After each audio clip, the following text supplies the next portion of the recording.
My scripture reading this morning is taken from Psalms, the 23rd Psalm.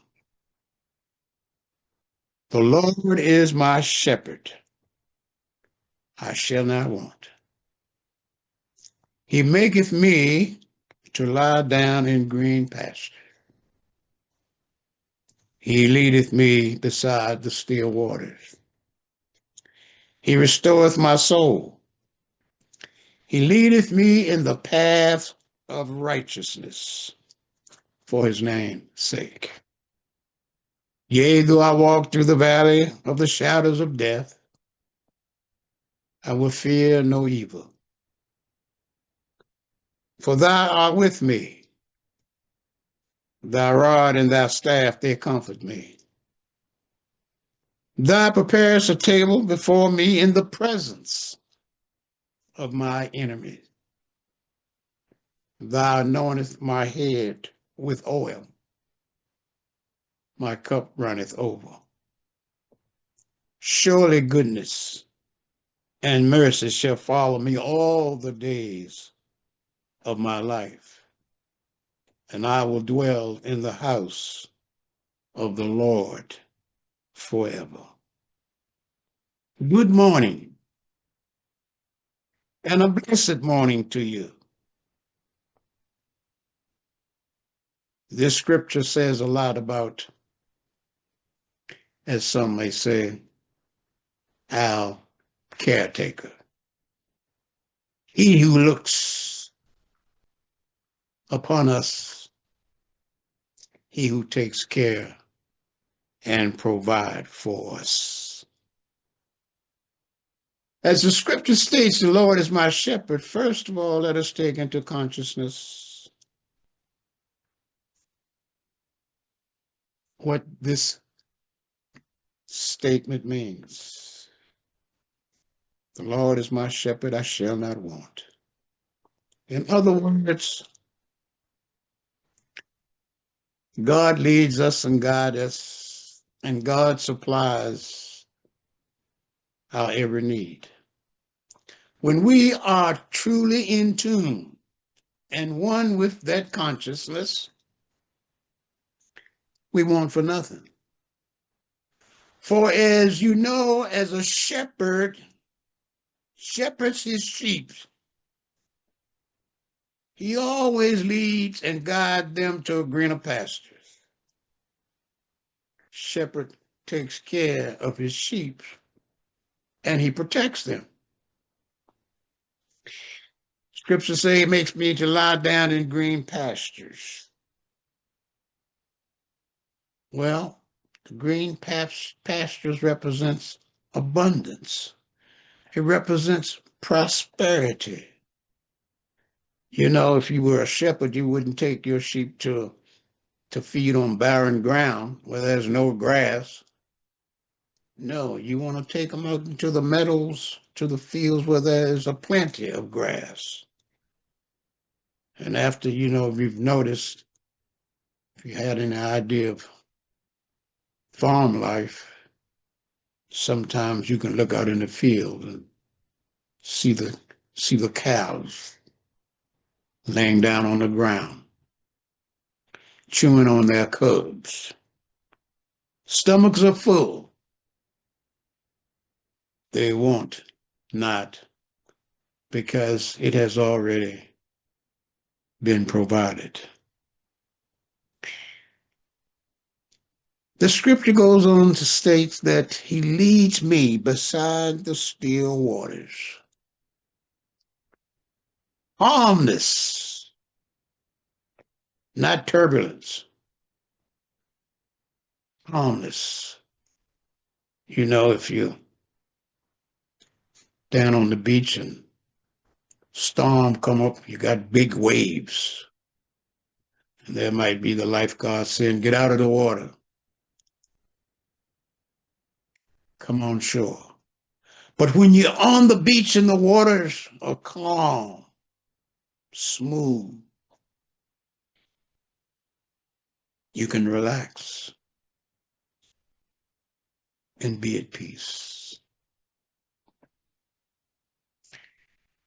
Scripture states that he restoreth my soul, whatever it is that you have gone through, whatever it is that you're going through that is causing worry, frustration, disappointment, resentment. The peace of God, the peace of the Spirit will calm you and restore your soul to perfection. Earthly peace. And he will lead you and me on the path of righteousness. In other words, the Spirit of God will so focus us and lead us and guide us that all of our doings are positive and constructive.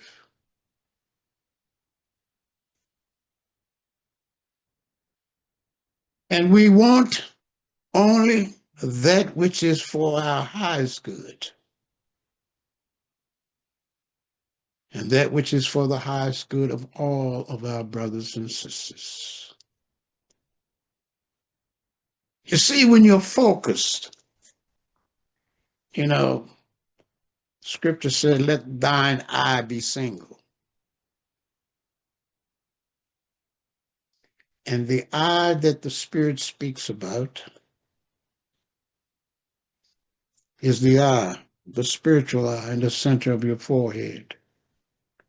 That is also called the Christ consciousness. You see, when that eye is single, you're focusing and you're seeing that which is truth, that which is righteousness. Now, in layman's terms, when you're looking out at the world with the two physical eyes, you have a tendency, in layman's terms, to judge good and bad. But when you are focused, when thine eye is single, all that you behold is good, because all that there is God. There's nothing contrary to the good of God. When we look out at the world with the duality, we see the good, the bad, the beautiful, the ugly. We can't be like, the farmer has his mule plowing the ground, and that mule has blinders. The mule can't look to the right. The mule can't look to the left. He can only look straight ahead. And so that is the way it is on this spiritual path. We're always looking straight ahead to the truth, to the light, to that which is right. We have that peripheral vision. We look over here and we look over there. But you don't need that when your eye is single. You're looking straight ahead to the spirit and the consciousness of God. Now, I'm not going to say that there are not going to be things of the world that's going to come at you. try to upset that wagon that you're on, having you thinking all manner of things that are contrary to the ways of God and the things of God. Let thine eye be single. Stay focused on the source, and that source is God within you. Now, I know a lot of folks think that the source is that which is out in the world. It's their job, it's their money, it's all of the material gains. But be not fooled. Be not deceived. The source is right there within you. God. That 23rd song says that, yea, though I walk through the valley of the shadows of death, I will fear no evil, for thou art with me. You know, this can be a very difficult thing to do when we see so much of what's going on around us in and of the world. Fear. Afraid that something is going to befall us or me that is greater than the power of God.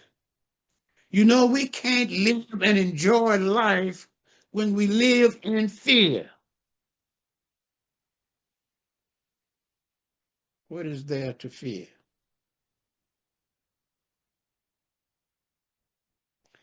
If God be the power that is operating in you, through you, and out into your life or your world, what is there to fear?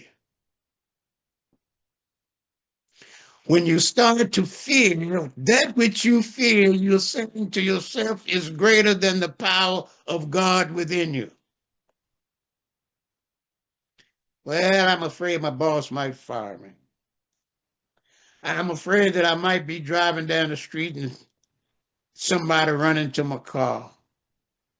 I'm just afraid a whole lot of things will happen to me that I don't want to happen.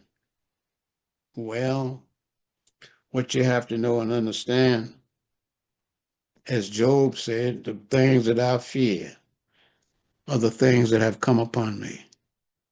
We create and we attract to us the very things that we don't want by the fear that we entertain. I'm afraid that I might lose my job. Brothers and sisters, let me tell you something. I've worked many jobs. And when it got to the point that it wasn't agreeing with me, I walked off. Or I said to the boss, I'm done, I'm gone. And I had family.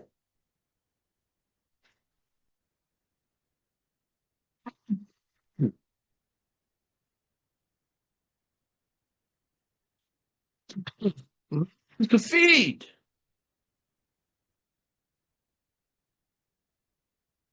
I shared this with you once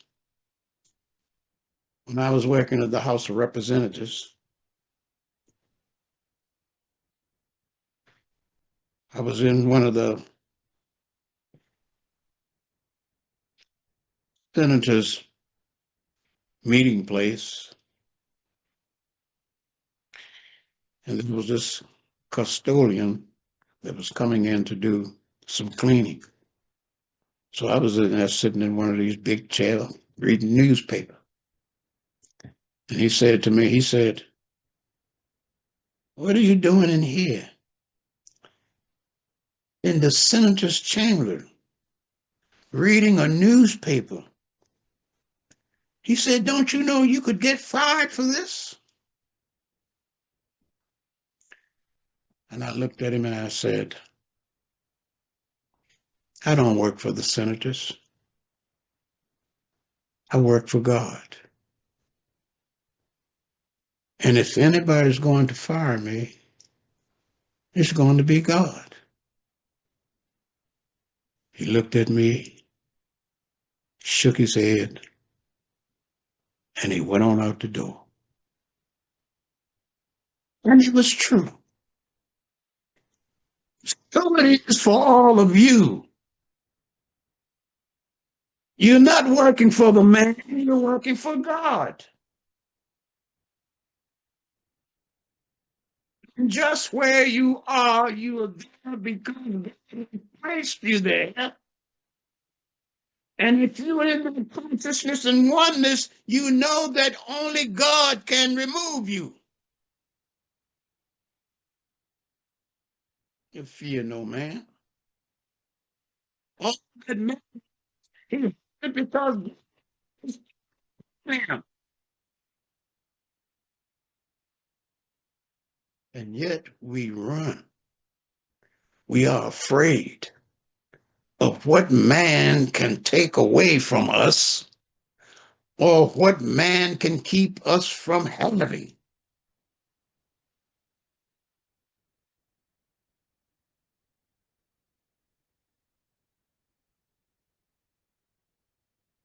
Was it not Job? And the devil had come to Job and basically taken everything he had.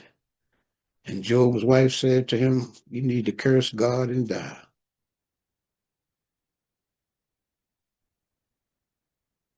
But Job refused to do that.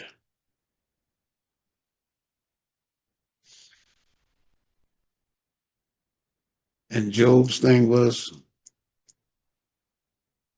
I'd best get rid of this woman that's telling me I need to curse God and die.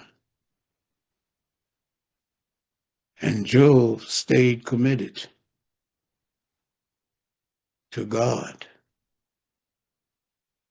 And the pestilence, the hard or seemingly hard times that had come upon him and caused him to lose his stock, his cows and sheep and everything,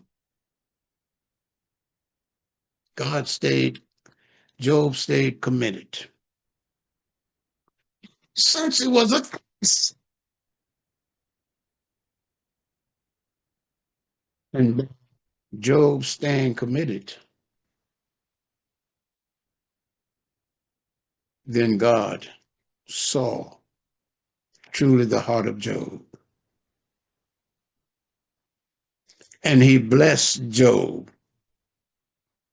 with all that he seemingly had lost, and he multiplied it. You see, when trials and tribulations come upon us, it's not the time to abandon God. It's not the time to abandon our faith. It's the time to dig in deep.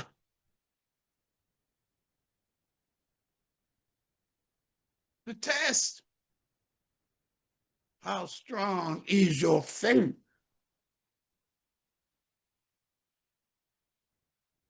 To whom do you believe?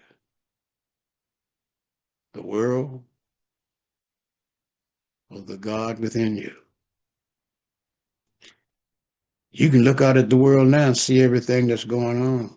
So much upheaval. People losing their jobs, people being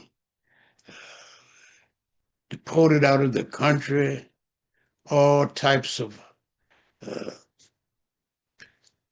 things being, social services being cut, taking away from the poor, those that don't have. People are worried.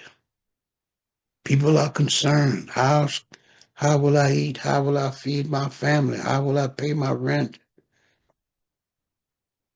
Not being covered by the insurance. What's happening? People are disturbed. People have no faith. no trust. Because they put it all in man. They put it all in the world.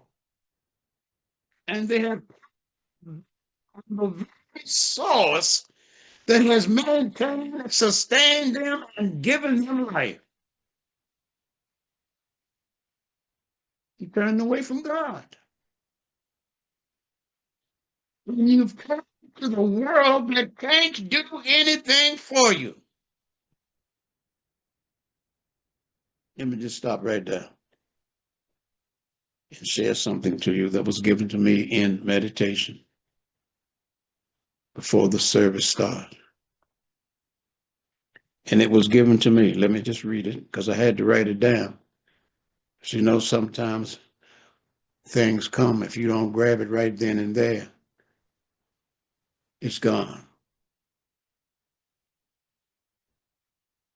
The world will educate you. And let me repeat that again. The world will educate you, but only God will empower you. Now you have a choice. Would you rather be educated by the world or empowered by God?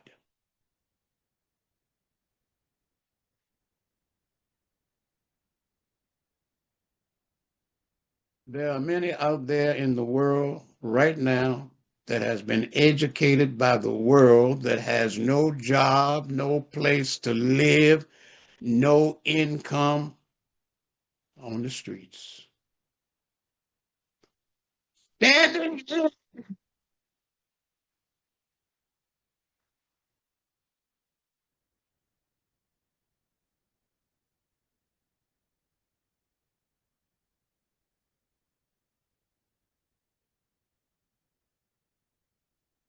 saying, help me.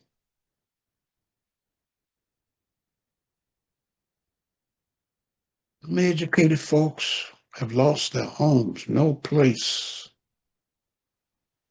to lay their heads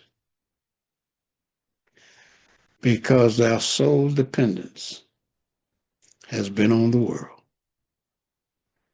Their sole dependence have been on man. There are families right now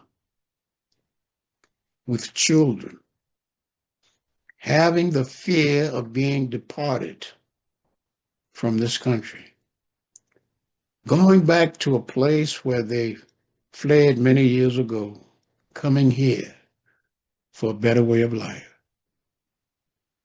Fear, afraid, not knowing what tomorrow will bring.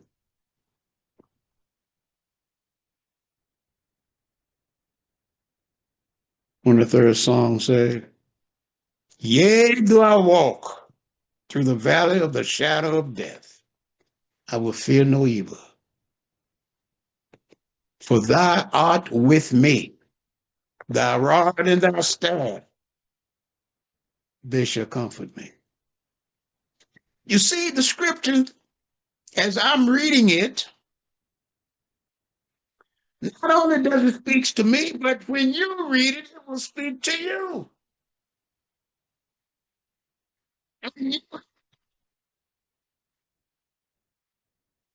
The Spirit of God within you speaking to you, telling you not to worry, not to have no fear. You know, as we say sometimes to our friends or loved ones, don't worry, I got your back. Well, not only does God have your back, God has your front, your head, your feet, God has all of you. If you're willing to surrender and let go. And You see, that's the beauty of it. That you have 24-hour protection in around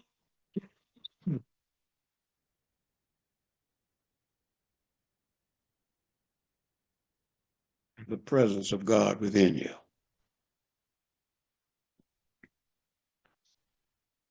And the scripture says the rod and the staff shall comfort. I don't have a thing to worry about. I'm going to be at peace. You're going to be at peace. The peace before me in the presence of my enemies. And you know your enemies are everything that comes at you to rob you of your peace. Doesn't have to be the man around the corner across the street with a gun in his hand. It's the very things that we fear that can rob us of our peace, of our joy, of our harmony, and our happiness. The man anointeth my head with oil, and my cup runneth over. To be anointed by God is to truly be blessed. And the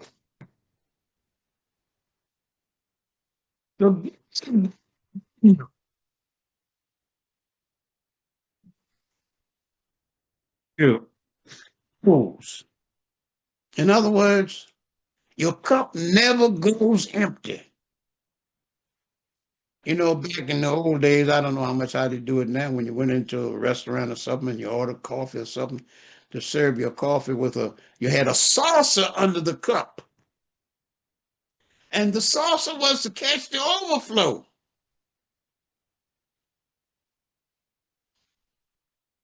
So it is with life. The abundance, the good of God overflows. It just keeps on flowing. It fills you up and it flows out. I'm reminded of the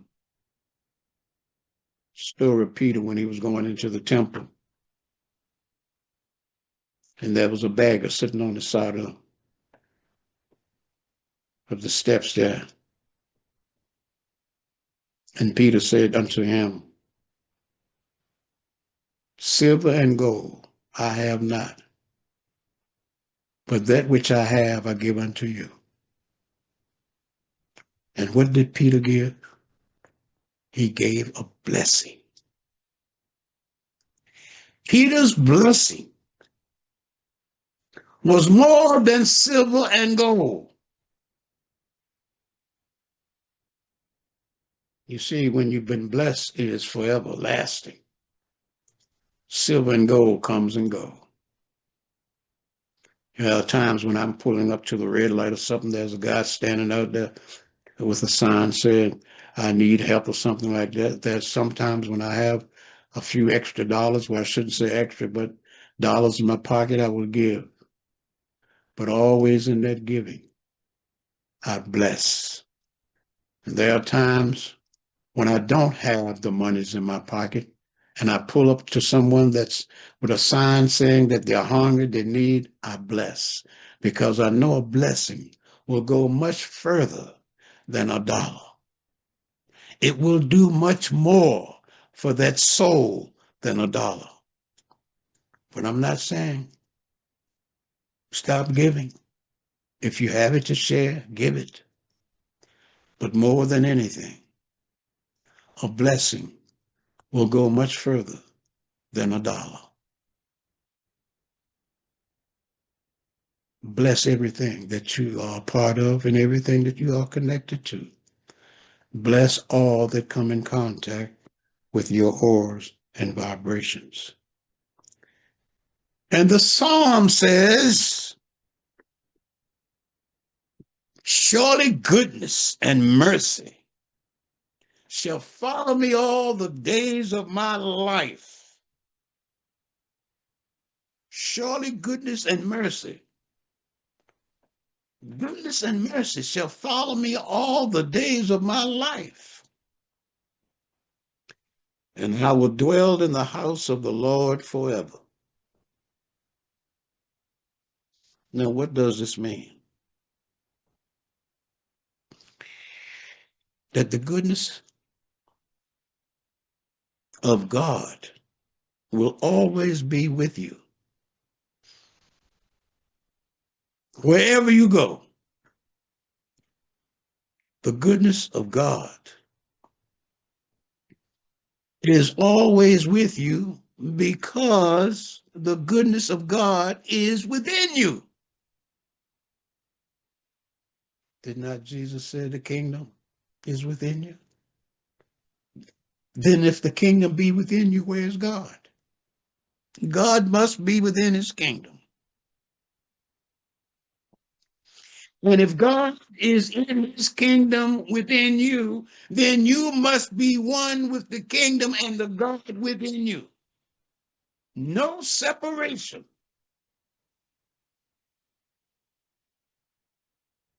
Because the moment you think and feel that you are separate from God,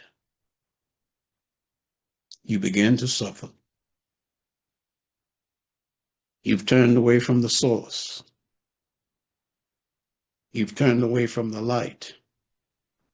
And now your life is filled with darkness.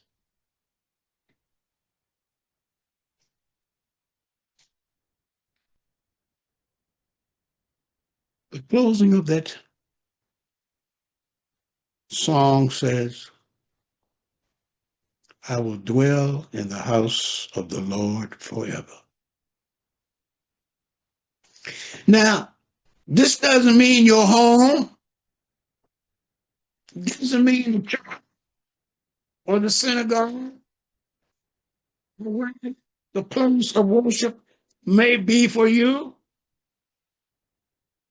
Dwelling in the house of the Lord forever and means you dwell in the consciousness and the spirit of God that is within your physical body.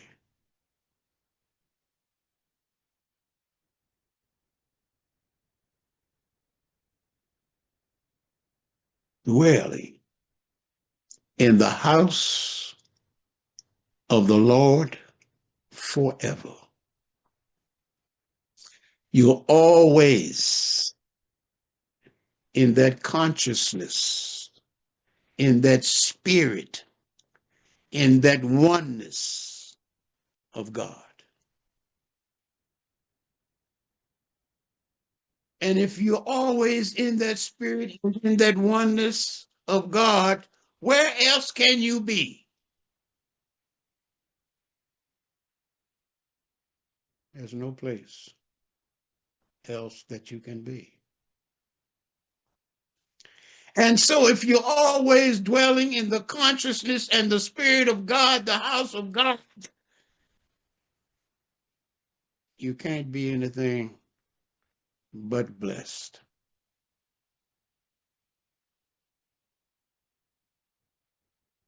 You can't be anything but blessed.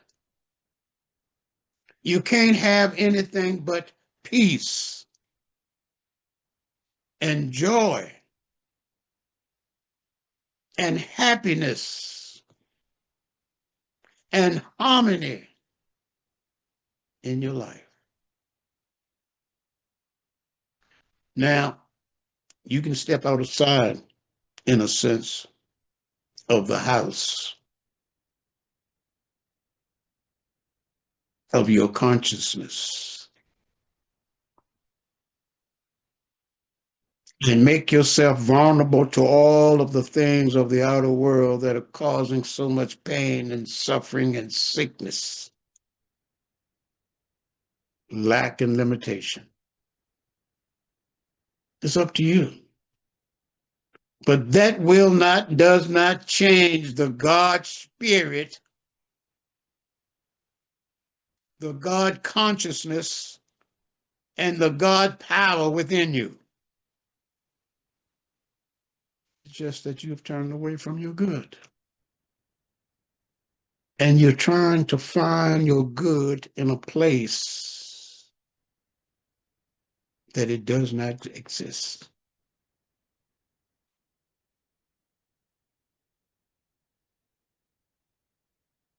Be still and listen to the still small voice within you that is constantly saying, I am that I am.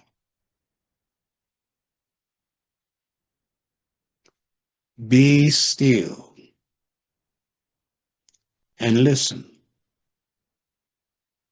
to the still small voice within you,